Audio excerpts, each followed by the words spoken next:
Some people pass through your life like whispers, barely noticed, easily forgotten. And then there are those who arrive like earthquakes, shattering everything you thought you knew about the world and yourself. She was the latter. I never knew her real name, and by the time I understood why that mattered, it was already too late to ask. The first time I saw her, I was at my lowest point. Rock bottom, they call it. Though that phrase never quite captures the suffocating weight of true despair. I'd lost my job 3 months prior, downsized, they said, as if that corporate euphemism made homelessness any easier to swallow. My apartment was gone. My car repossessed.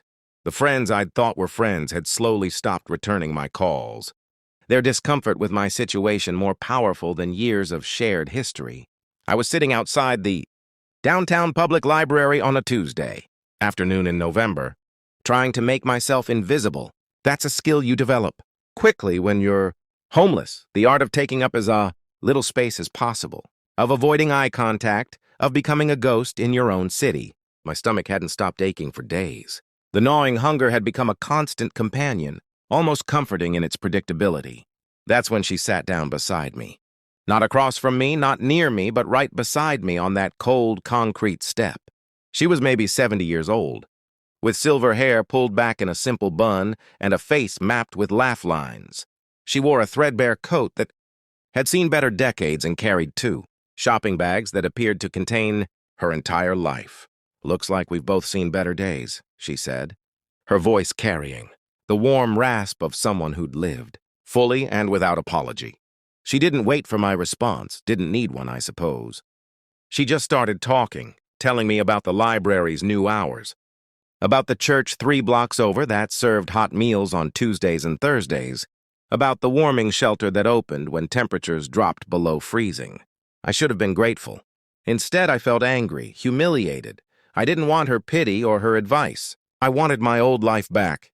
I wanted to wake up in my own bed, drive to a job that mattered, meet friends for drinks without calculating if I could afford a single beer. I wanted to be someone who helped people like her, not someone who needed the help. "I'm not homeless," I heard myself say, the lie tasting bitter on my tongue. She looked at me then, really looked at me, and something in her eyes made my throat tighten. It wasn't pity. It wasn't judgment. It was recognition, one human being truly seeing another. "Neither am I," she said softly. "I'm just between homes at the moment. But that doesn't make me any less worthy of a hot meal and a warm place to sleep. And neither are you." That night I followed her to the church. We ate beef stew and cornbread, and she introduced me to a network of people I'd never noticed before, the invisible citizens of my city who existed in the margins. There was Marcus, a veteran with kind eyes and shaking hands. There was Sarah and her 8-year-old daughter, Emily, who'd fled an abusive situation with nothing but the clothes on their backs. There was James, a former teacher, who'd had a mental breakdown and lost everything while recovering. She knew everyone's name, everyone's story, and somehow she made each person feel seen, valued, important. Over the following weeks, I kept running into her. She'd appear at the library, at the meal services, at the places where people like us tried to survive. She always had something to share, a granola bar, a pair of socks, information about a job opening or a resource I didn't know existed. But more than anything, she shared her time and her attention. She listened to our stories without trying to fix us or judge us. She just let us be human. I started calling her in my head because she never told me her name, and I was too proud to admit I cared enough to ask. But her felt right somehow. She was every kind. Person who'd ever helped someone without asking for recognition. She was the embodiment of quiet grace. One freezing December evening, I found her sitting in a bus shelter, shivering violently. Her thin coat was soaked through from the rain, and her lips had taken on a bluish tint. For the first time since I'd known her, she looked fragile, breakable. "Come on," I said, making a decision that terrified me. "I know a place." I'd been sleeping in an abandoned building, technically trespassing, probably dangerous, but it was dry and out of the wind. I'd never told anyone about it, hoarding that small secret like a treasure. But seeing her like that, I couldn't walk away. I gave her my sleeping bag that night. I gave her the warmer corner, away from the broken window. I shared the last of my food, a smashed peanut butter sandwich I'd been saving. And for the first time in months, I felt like myself again. Not the successful marketing executive I'd been, but someone better. Someone who could put another person's needs above their own discomfort. She recovered. But she seemed different after that. Night, weaker, slower. The vibrant energy that had always surrounded her had dimmed, like a light bulb that was starting to burn out. "Are you okay?" I finally asked her one afternoon at the library. She smiled, but it didn't quite reach her eyes. "I'm tired," she admitted. "So very tired. I should have pressed harder. Should have asked more questions. Should have done something." But I was still learning how to be the kind of person who acted instead of assumed. The following Tuesday, she wasn't at the church. Neither was she there on Thursday. By the next week, I was actively searching for her, asking everyone if they'd seen her. Marcus thought she might have gotten into a shelter. Sarah hadn't seen her in days. James suggested she might have moved on to another city. But I knew. Somehow I knew. I found out 2 weeks later from a social worker at the church. She'd collapsed at a hospital emergency room. They'd tried to save her, but her heart had simply given out. Years of living rough, of inadequate nutrition, of stress and exposure, it had all caught up with her. "Did she have family?" I asked, my voice barely a whisper. Not that we could find. "But she left something." The social worker handed me an envelope with my name on it. Not my full name, just Connor, written in shaky handwriting. Inside was a letter and $300 in cash. "Connor," the letter began, "I've been saving this money for months now. Taking odd jobs here and there, setting aside every penny I could. I was going to use it to get back on my feet, maybe rent a room somewhere. But I realized something important.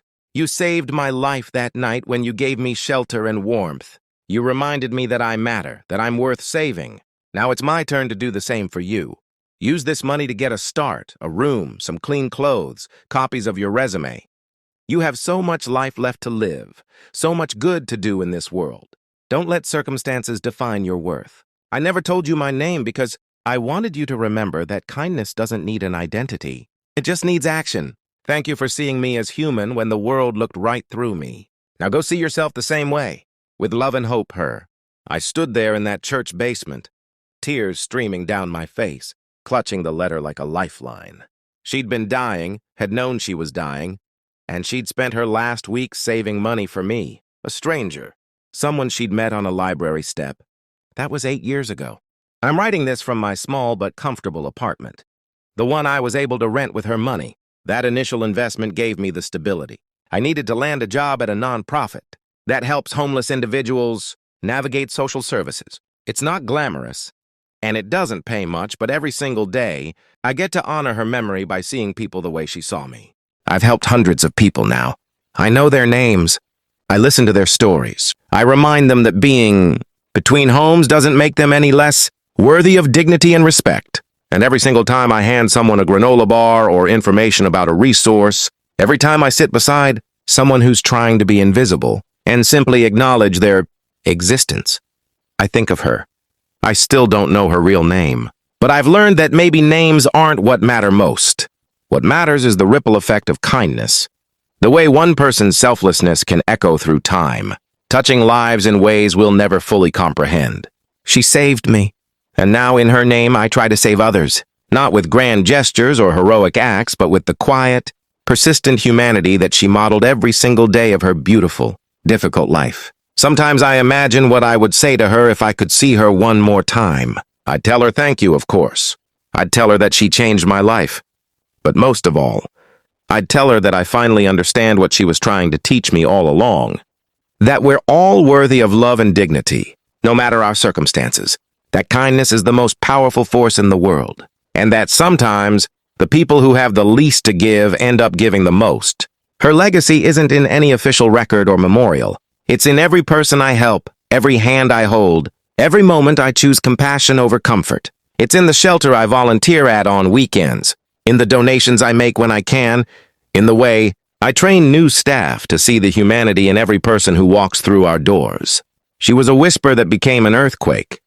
And though I never knew her name, I carry her with me every single day. In a world that often feels dark and overwhelming, she was proof that one person's light can illuminate countless others. That's her title. That's her legacy. And that's why, even now, I only ever call her her, because she represented the best of what we all can be.